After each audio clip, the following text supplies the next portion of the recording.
And I know I've heard you say that like 95% of people, if not 100% of people, have parasites of some shape or form or other. Can you Hmm. list the kind of symptoms? What should people be looking out for if they're thinking, oh, yuck, no, there's no way I've got parasites? Lay it on us. What are the symptoms? Well, and to kind of go back to what you said, you hadn't seen anything. It's really about how you feel. Ultimately, they're energy stealers. They're stealing your energy. And so because a parasite's definition is anything that feeds off the host, and that's energy as well as nutrients. And so they can actually steal up to 90% of our nutrients, causing us to be tired, causing us to grind our teeth. And the reason behind the teeth grinding, which is a huge symptom of a parasite, is because they absorb the magnesium and calcium that you need for your nervous system, which they've hijacked our nervous systems. And so you need those two nutrients in order to replenish your body to help calm it down, to not grind your teeth, right? It's not just stress. It's actually your body telling you something else is going on.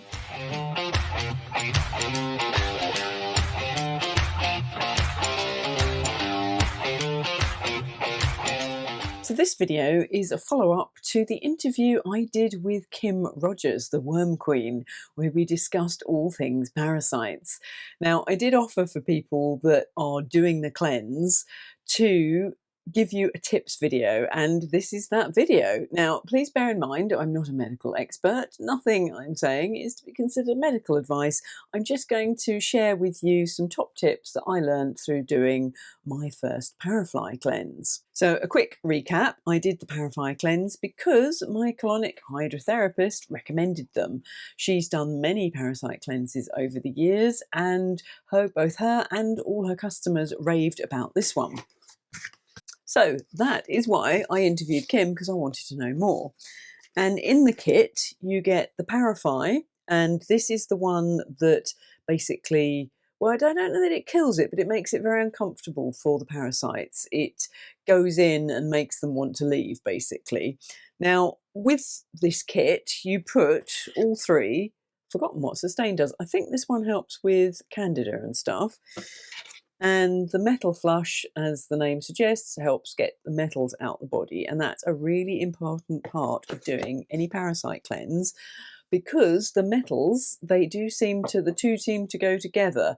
Now, I'm not sure if the parasites consume the metals or whether the metals just attract them, but whatever they do, you do need to get rid of metals. And if you think you haven't got metals in your body, trust me, you have. What they're spraying in the skies, what they put in the soil, on the things we're eating, it's microparticles everywhere. And if you've had any amalgam fillings, you will definitely have, or jib jabs, you will definitely have metal in your body. Each one, they recommend 15 drops, 2 to 3 times a day, 3 if you can manage it. Now, counting out 15 drops of this stuff 3 times a day gets old really quickly. So what I did was I worked out how far up the little dropper 15 drops is, and it's just to the point where just under the first ml, and that's about approximately 15 drops. Now I put them all 3 in one glass together with about an inch of water and just glug it down before meals.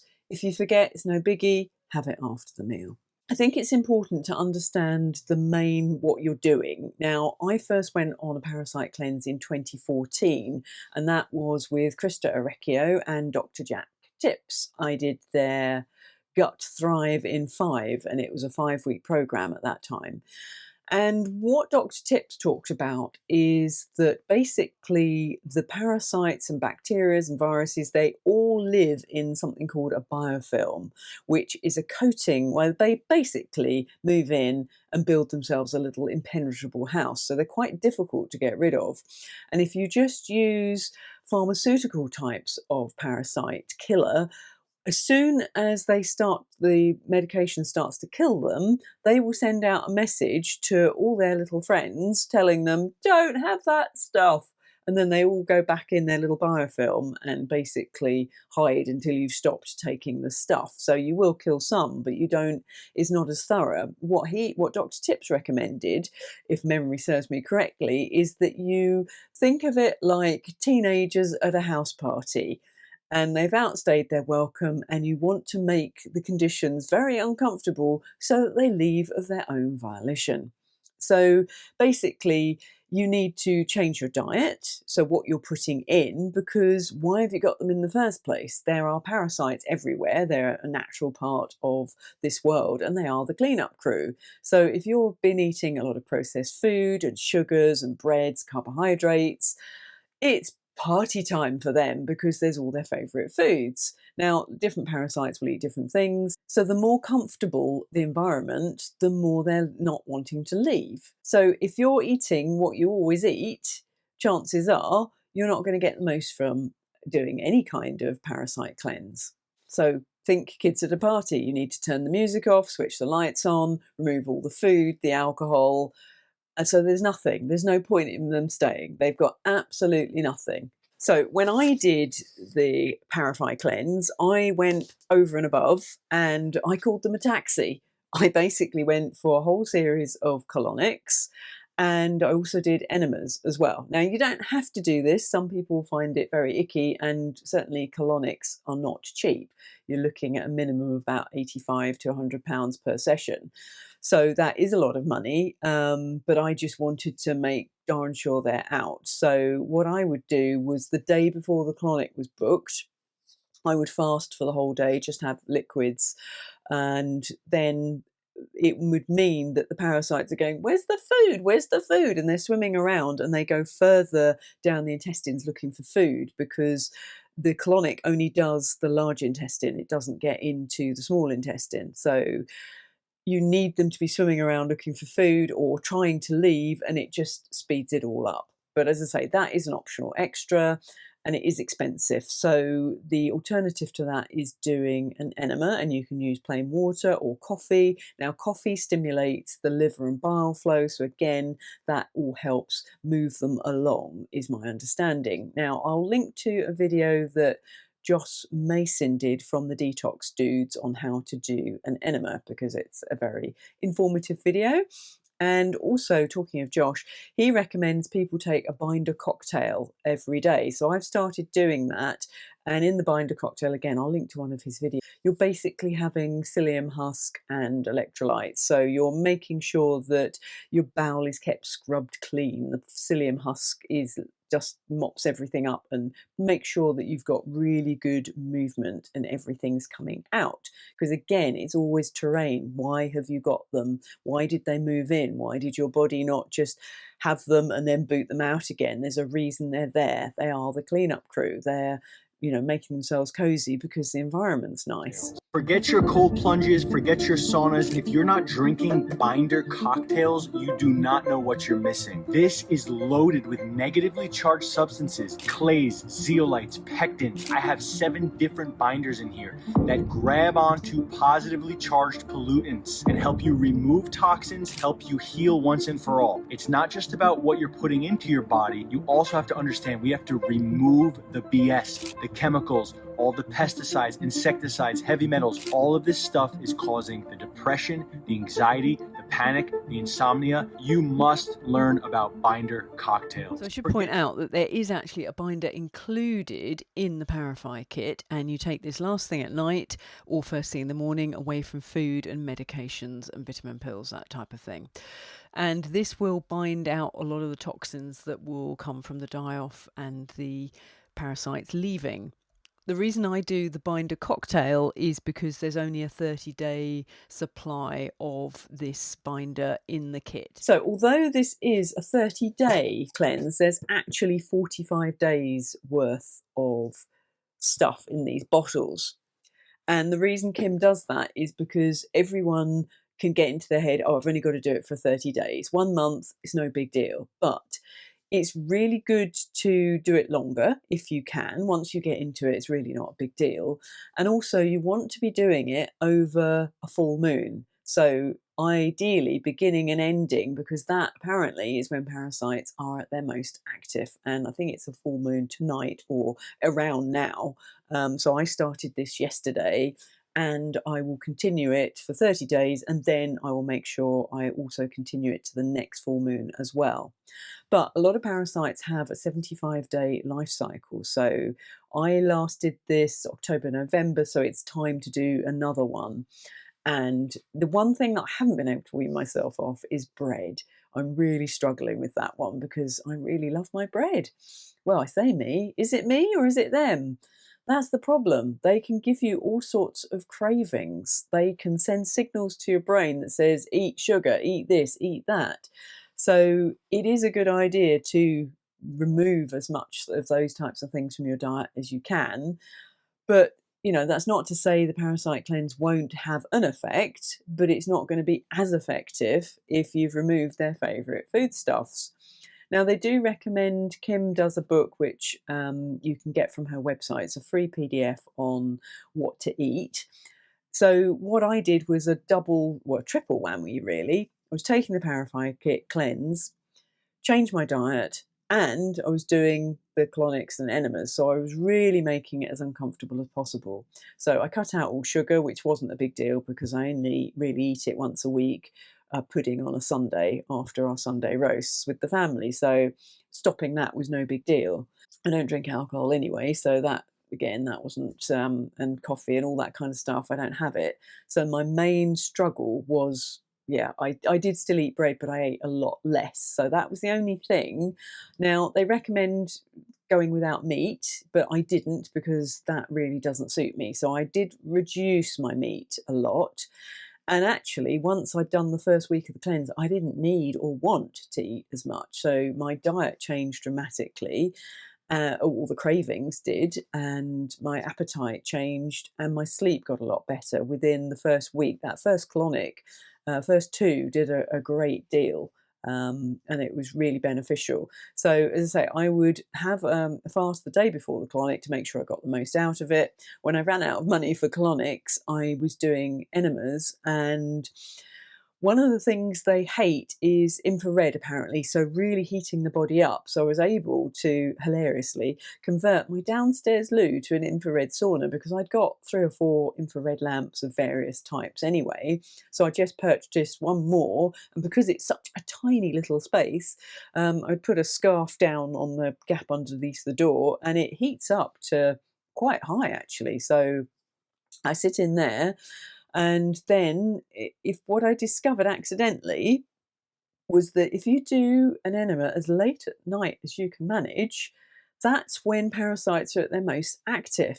So on the day I was doing the home enemas, again, I would not eat anything during the day, bar maybe a broth or some fruit juice or something. So all liquids so that there was nothing solid for them to be munching on. And then late at night, sort of as close to midnight as I could manage, I would do the coffee enema. Now, coffee in an enema doesn't wake you up. It's a whole different thing, but it does stimulate the liver to push stuff out. And I was quite shocked by just how much came out by doing that combination. But, they will, as I say, the enemas and stuff are optional. But it's not difficult. First started doing them in 2014 when I had a really bad health crash, and that's when I went on that first parasite cleanse. But because I didn't know about parasites, I just thought they'd be like little white worms or something. I didn't think anything had come out of me. And again, on Kim's website, she does have a couple of PDFs which I recommend you download and have a look because they don't look anything like a lot of them that you'd imagine.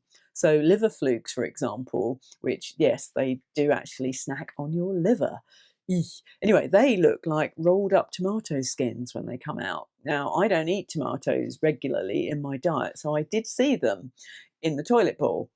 And as gross as it sounds, you could consider getting a sieve to just collect what comes out. So you look at it and see what's coming out of you because it's very motivating when you see these things leaving.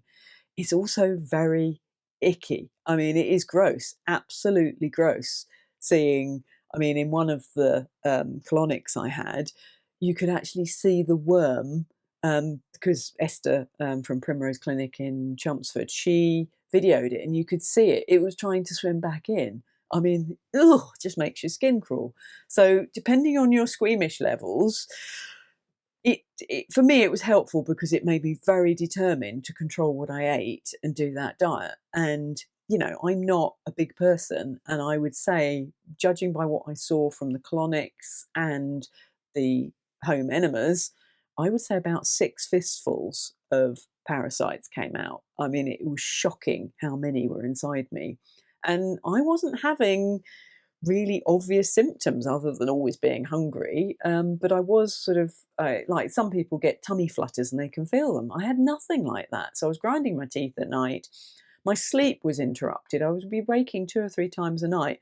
I don't do that now. I sleep right through. So my sleep's really improved. And they are at the most active at night. So, if they're eating all the gunk that's in you and they're peeing and pooing, it's a lot for you to detox. And if you think about the fact that people do suppositories and things, and that how much you absorb through that channel, if you've got loads of toxins, it's not surprising you can feel really rough. Now, you can get Herxheimer's response, or like a detox response, doing a parasite cleanse. And I was certainly headachy for about 3 or 4 days, which, considering I had done a cleanse, which is how I found out I needed to do a parasite cleanse in the first place. I'd done a tiny master cleanse over 4 days, and that's when I went for a colonic just to flush everything out because I didn't want to do a 10-day cleanse. And that's when she said, "Oh, Rachel, you've got little friends coming out here." So that's what kickstarted the process. So I'd already done a lot of detoxing, but more happened when I started the Parafy kit. So I think it was week 2 I got headachy and did feel a bit rough for 3 or 4 days. Family members that have done it, they both ended up in bed with a cold. They were blaming, "Oh, I've caught something," but I'm thinking, no, I think that's detox symptoms. But I kept my mouth shut because they were not changing their diet. They carried on eating and drinking everything they always do. And I don't think it was anywhere near as successful as the cleanse I did, because I went that extra mile with eating things I know they don't like pumpkin seeds. And I did a mix of grinding up pumpkin seeds with papaya seeds. It's not a nice mix, it tastes foul. But I would sprinkle that on the broths and things I was having. So yeah, I really did clear a lot of stuff because I did a lot. So it's up to you how you want to do it. You might find that it's one thing too many to think about changing your diet, but just even if you can cut down the things that are going to be feeding them that they love, like sugar. And if you've got any really strong cravings, alcohol, whatever it is, it may not be you, and chances are high it's them that are craving it. So yeah, you just do what your body can do. You'll feel when you've overdone it. You can always cut back, as Kim says on the website. If you get really bad detox reactions, just reduce or come off what you're, well, ideally reduce, I think, because if you start the Parafy cleanse, you kind of need to go through it and get stuff out consistently. If you keep having days where you forget and you're on and off, that's not ideal. And they are clever little so-and-sos. They will build up resistance over time. So it's very important that you just kind of blast them and be very determined. If you haven't got the time right now, don't do it now. And actually, now isn't the best time of year to be doing a parasite cleanse. Your body's natural cleansing is more springtime, but because I started this late in the year, I kind of need to carry on. I don't want them building up again. So any that are left and were dormant, or they will lay their eggs, if they think they're dying, they will lay eggs on the way out. So you've created a really nice comfy home for them. They will be very determined to stay. So this isn't a one and done, I'm afraid. It's a constant thing. And if you read any medical books from the 1800s, they were very aware of parasites, and they had things like wormwood, and they would do black walnut and all the things that are in Kim's kit. I don't know that they were aware of how heavy metals plays a part. They were certainly very aware of parasites, and they would take steps to reduce the load on the body. It was very well known in the 1800s here. And as Kim said in our interview, other countries they really do deal with parasites. They know about it, they talk about it, there's a lot of education. But we here in the West, not so much. We seem to think that we've taken care of everything, and we really haven't. So I was very shocked with this one, having not seen anything on the cleanse I did in 2014. I assumed I was parasite free, but no, that was not the case. And I do feel considerably better for having done it, and it's nice to get really good sleep back. So all in all, it's been pretty good. I felt really good doing the cleanse, and I'm looking forward to going back to it. I just need to wean myself off the wheat. So there's internal bickering over that, because it's like, I haven't got any other vices, at least leave me with my bread. But is it me? It may not be. So I'm going to have to figure out what to have as a replacement, but I'm certainly cutting down, and I'm going to work off it gradually, because I am quite addicted to the bread, or something inside me is anyway. Do whatever feels right for you. And do try and adjust your diet and consider doing the enemas. They're really not any big deal to worry about. You know, I did it with in 2014 when I had my major health crash. I was so desperate I would do absolutely anything. It really is no big deal. It sounds like it's going to be this horrible, freaky thing, but you know, you soon get used to it. The only thing I would say is make sure you're near a toilet, and also make sure you have some plastic sheeting or something if you've got carpet in the bathroom, because controlling it when it decides to come out, especially if you've put coffee in there, controlling it can be tricky. So that's all I'll say on that one. So anyway, good luck with your cleansing, and I hope you get lots of benefits from doing so. And if you haven't got your kit yet, I've put a link in the video description. So take care and let me know how you get on.